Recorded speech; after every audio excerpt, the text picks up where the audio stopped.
Por la señal de la Santa Cruz de nuestros enemigos, líbranos, Señor Dios nuestro, en el nombre del Padre, del Hijo y del Espíritu Santo. Amén. Señor mío y Dios mío, creo firmemente que estás aquí, que me ves, que me oyes. Te adoro con profunda reverencia. Te pido perdón de mis pecados y gracia para hacer con fruto este rato de oración. Madre mía Inmaculada, San José, mi Padre y Señor, Ángel de mi guarda, interceded por mí. Esta mañana de martes, día de tiempo ordinario, en donde hemos empezado pues una nueva singladura, un año nuevo, pues celebraba la misa esta mañana, una misa que se puede celebrar, pues en estos días de comienzo de año, que es el título de la misa, es una misa dentro de las diversas necesidades de la Iglesia, ¿no? Que se llama la misa del comienzo del año civil. Y para pedir un buen año, que a todos nos hace mucha falta. Y la oración principal de la misa, que es esa oración colecta, que se reza antes de las lecturas, dice lo siguiente. La leí esta mañana y me gustó mucho. Y me dijo, y pensé, ¿no? Puede servirnos para comenzar este retiro, ¿no? Dice así: oh Dios, que sin principio ni fin eres el origen de todo lo creado. Dios sin principio ni fin, pero origen de todo lo creado, dice. Concédenos que este año, cuyo comienzo te ofrecemos, transcurra de tal modo que abundemos. Esto funciona, ¿no? Sí. Que abundemos en lo necesario y nos distingamos por la santidad de nuestras obras. Y dándole vueltas después a esta oración, me gustaba porque creo que puede centrar mucho lo que hoy en este retiro vamos a hablar con el Señor, o os sugiero que habléis con el Señor. Por una parte, porque habla aquí de a quién vamos a dar gloria durante todo este año, como siempre lo hacemos, al Dios que no tiene ni principio ni fin, sin principio ni fin, ese misterio de la eternidad de Dios, ¿verdad? Pero sí que es el origen de todo lo creado, es el creador. Creo que es un buen momento también para que, pensando esto, demos gloria a Dios por todo lo que hacemos, o sea, tengamos como la ilusión de que todas nuestras obras, todas nuestras acciones tengan ese fin de darle gloria a Dios. Pues por eso le decimos que es el origen de todo lo creado y que todo lo que nosotros hacemos y todo lo que nosotros planeamos tiene que estar dirigido a ese Dios, a esa gloria a Dios, ¿no? Y te ofrecemos ese comienzo. ¿Y qué te pedimos? Porque siempre la oración colecta es presentar al Señor como unos títulos, por así decirlo, y después le pedimos algo. Le pedimos algo. ¿Y qué le pedimos? Que abundemos, dice, que transcurra de tal modo que abundemos en lo necesario y nos distingamos por la santidad de nuestras obras. Y antes me gustó porque creo que es una buena petición para comenzar este año. Que abundemos en lo necesario, es decir, ¿qué cosas son necesarias? Evidentemente tu trabajo, la vida familiar, las cosas que todos los días pues son normales, ordinarias, que todos los días tienes que hacer, ¿no? Y que llenan tu día. Llenan tu día. Es decir, que tengamos todo eso y que tengamos la paz de poder afrontarlo bien, la salud también para poder llevar con alegría esas cosas, aunque a veces falte la salud, pero al menos se la pedimos al Señor. Y luego, y por tanto, decir, ¿qué es lo que realmente deseamos? Que nos distingamos por la santidad de nuestras obras. Y es una buena petición, la santidad de nuestras obras. Es decir, ¿qué se tiene que ver en ti? Pues realmente que tienes un deseo de estar muy cerca de Dios y de ser santa. Tus obras, tus acciones, tu trabajo, tu vida familiar, tenga siempre ese deseo, ¿no? Y ahí nos centramos, ¿no? En lo que realmente puede ayudarnos en este ratito de oración, pensando en lo que ahora la Iglesia celebra en ese tiempo ordinario. Es decir, fijaros qué sabiduría tiene el mismo ciclo litúrgico que nos va hablando de toda la vida del Señor, y ahora, después de haber celebrado con alegría y gastando un poco de dinero la Navidad, pues ahora nos ponemos a vivir el tiempo ordinario, donde todo, digamos, se para. Se para en el sentido de se paran las fiestas. Luego es verdad que el tiempo ordinario está cuajado de fiestas, distintas fiestas, como puede ser la fiesta de los santos, que también marcan. Pero se para todo lo que es algo distinto, ¿no? El color es el verde, las oraciones son más, todas tienen un sentido también de cuidar las cosas pequeñas, de cuidar las cosas ordinarias. Nos metemos de lleno, porque es una consideración que te puede servir también estos días, en la vida oculta del Señor, porque es lo que pasa.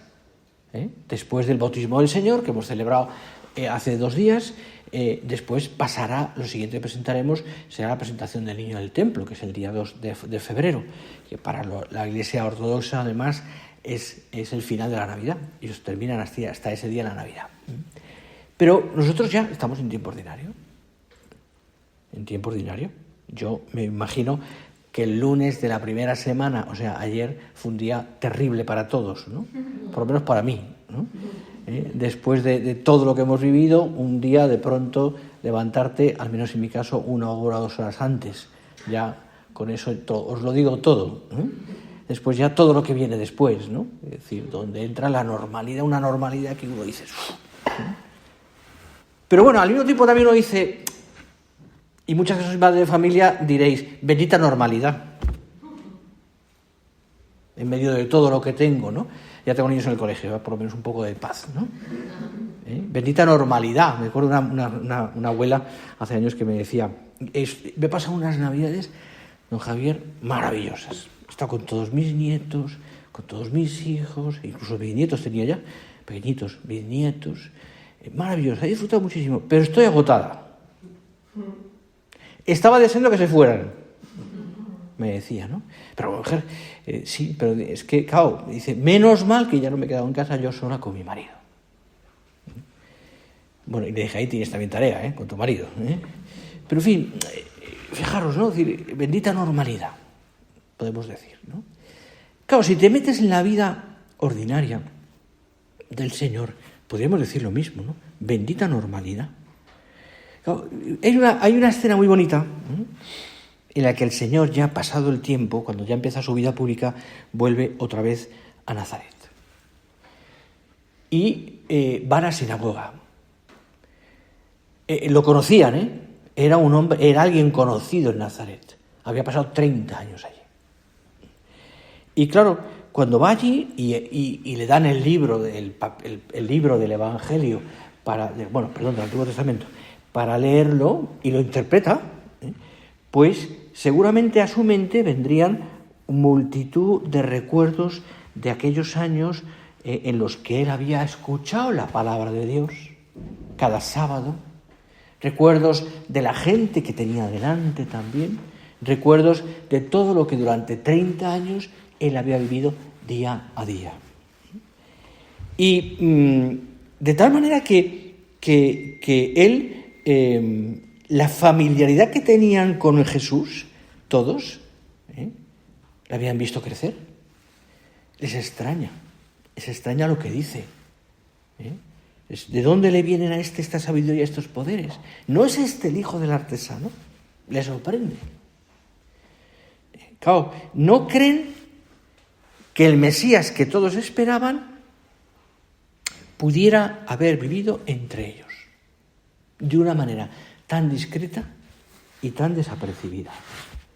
Que no podían creer, no cabía en sus cabezas que ese Mesías que ellos esperaban con deseo, el pueblo, y sigue esperándolo, que el pueblo judío esperaba al Mesías, y claro, tenía un concepto de Mesías político o salvador en muchos sentidos que no son los propios del Mesías de Dios, lo que el Señor ha querido, pero ellos están esperando. Y entonces de pronto que una persona que ha vivido con nosotros 30 años, que ha sido compañero en la sinagoga, que ha corrido por estas calles, que le hemos visto crecer, que conocemos a sus padres, a María y a José, que sea que se presente como el Mesías, no les cabe en la cabeza. No les cabe en la cabeza. Imposible. Imposible. Una persona que vive en una familia sencilla, cercana a todos, integrada con normalidad en aquella comunidad, en aquel pueblo, imposible. No se explican que alguien similar a ellos pueda hacer milagros. Y sin embargo, el Hijo de Dios trabajaba con José en el taller. La mayor parte de su vida fue desarrollar una vida ordinaria en aquel taller de José y en su casa. Desarrolló una existencia sencilla que realmente no despertaba admiración alguna. No despertaba ninguna admiración. Y uno piensa, ¿por qué la normalidad de la vida de Jesús fue motivo para no creer en su divinidad? ¿Por qué separamos tanto la vida ordinaria de la santidad? ¿Por qué pensamos que las cosas que todos los días están metidas en nuestra rutina, ¿verdad?, ordinaria, no nos permiten, ¿no?, o son a veces obstáculos para poder encontrar a Dios? Es decir, podríamos llevarlo a nuestro terreno de esa manera. ¿Por qué, insisto, aquellos pensaban que la normalidad de la vida de Jesús es un motivo para no creer en su divinidad, en lo que Él hizo? Bueno, pues, ¿sabéis por qué? Pienso yo, porque nos atrae siempre lo especial, lo llamativo, lo extraordinario, porque nos encanta romper el ritmo. Porque puede pasar que vemos que esté adormecida nuestra capacidad de asombro. Y quedemos, por supuesto, también que suceden muchas cosas,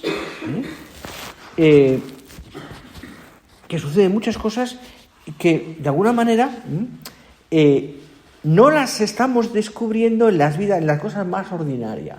Hay muchos milagros, entre comillas milagros, entendedme, muchas cosas extraordinarias que están ahí, en la vida ordinaria. Es aquello tan bonito que decía San José María en aquella homilía del año 64, amar al mundo apasionadamente. No es en el horizonte donde se junta el cielo y la tierra, donde está Dios, sino en vuestros corazones. En vuestros corazones. Es que nosotros, cristianos, hemos aprendido, y tenemos que hacerlo todos los días, a descubrir lo extraordinario de nuestra vida en lo ordinario. La maravilla de tu fe y, por tanto, de tu camino de santidad en las cosas más normales. Más normales. Y eso es lo que nos cuesta, lo que les costaba a aquellos. ¿Cómo puede ser que una persona que vivió con nosotros haga milagros, haga cosas extraordinarias, diga estas cosas tan bonitas, no lo entiende, ¿no?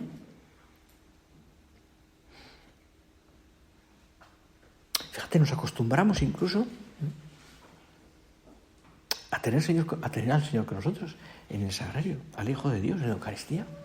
Tú puedes acudir, y muchas personas seguramente lo haréis, al menos el domingo, pero cada día podéis acudir a la Santa Misa y cada día puedes tú recibir al Señor. Que hay algo, que hay más extraordinario que eso, que hay más grande que eso, él podría decir. Que hay que nos llene más el corazón, o que donde descubramos el amor de Dios y sobre todo un milagro tan grande como el de la Eucaristía, si no es ahí, no es ahí. Y sin embargo, a veces nos hemos acostumbrado tanto a eso, que como decía Chesterton, aquello tan bonito, tan claro, decía, la vulgaridad es estar al lado de lo extraordinario y no darse cuenta. Y nos pasa. Y nos pasa. Nos puede pasar también en nuestro encuentro personal con el Señor. Con el Señor. Cuando rezas el rosario, cuando haces un poquito de oración, cuando te paras a lo mejor pues a estar con el Señor delante del Señor en el sagrario, cuando nos puede pasar. perfectamente. Que no nos demos cuenta, que sea lo de cada día. Hasta una oración bien vivida, bien rezada, con uno de tus hijos pequeños, a lo mejor, o el rosario en familia, o esos momentos en los que tú personalmente te vas a acercar al sagrario, estás haciendo algo extraordinario. Extraordinario. Nos puede desconcertar aquella normalidad de Dios, porque la contraponemos a una espontaneidad que quizás juzgamos como el elemento fundamental de nuestra relación. Normal, nos puede parecer tan previsible, que donde aparentemente falta la creatividad o la sorpresa, que perdamos el cariño, el amor. Y sin embargo, una persona que tiene esa sensibilidad, hasta en las cosas más pequeñas, se da cuenta de cuánto puede querer. Y valora esas cosas pequeñas. Valora un detalle de cariño a otra persona. Y eso es extraordinario. Por eso nosotros tenemos que aprender, si tenemos el corazón grande, a sorprender a los demás con el cariño. Y en las cosas más normales de tu casa, tú sorprenderás a tu marido y a tus hijos con el cariño que pongas en hacer las cosas bien. Eso es extraordinario. Y eso, de alguna manera, es ese quid divinum que decía San José María. Era algo divino que encontramos en las realidades más normales. Esta es la clave. Tenemos que aprender a descubrir ese algo divino que hay en la normalidad de nuestra vida. Ese algo divino, que a veces perdemos esa visión, ¿no? Porque estamos muy pegados a la tierra. Tanto que no levantamos los ojos para mirar, para trascender un poquito. Una vez estaba dando una plática a las alumnas de otro colegio de segundo de Bach. Estaban todas metidas en su EBAU y todos los rollos, y les decía, ¿no? Hablando un poquito de esto, tenían que ser mujeres que les decía a un momento dado: ¿vosotras habéis pensado alguna vez en Dios? ¿Habéis trascendido alguna vez? Entonces me hago una cara diciendo, ¿qué es eso? Una cara de desconocimiento, ¿no? Y les dije: hacer la prueba. Quedaos una noche de verano o un día claro mirando al cielo, a las estrellas.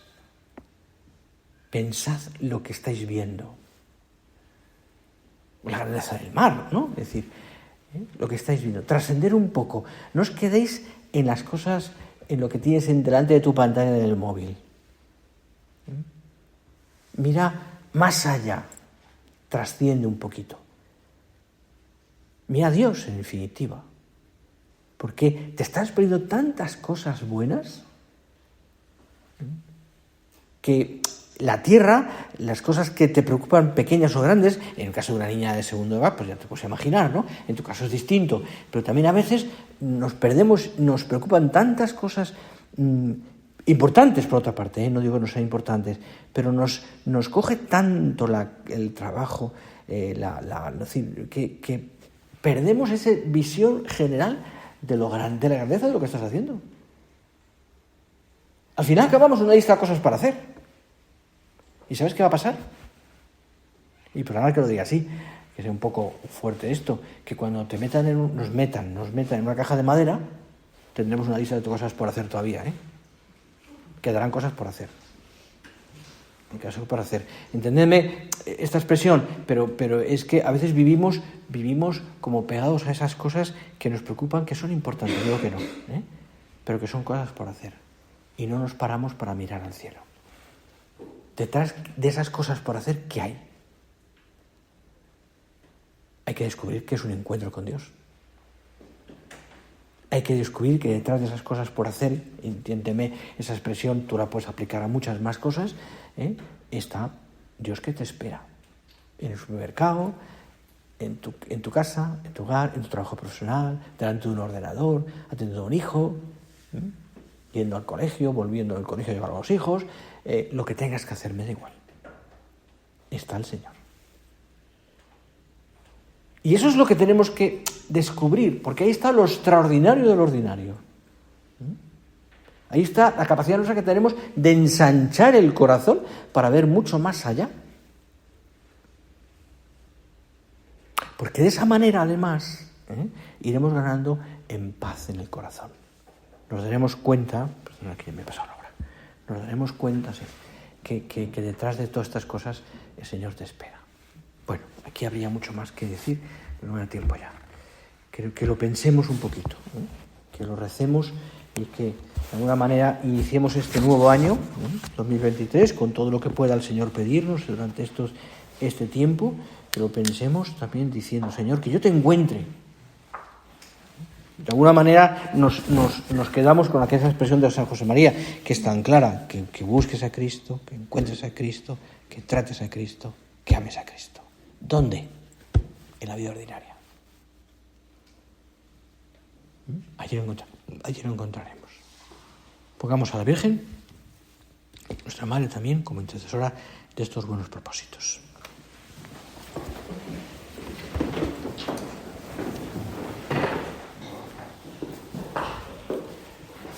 Te doy gracias, Dios mío, por los buenos propósitos, afectos e inspiraciones que me has comunicado en esta meditación. Te pido ayuda para ponerlos por obra, Madre mía Inmaculada. San José, mi Padre y Señor, Ángel de mi guarda, interceded por mí.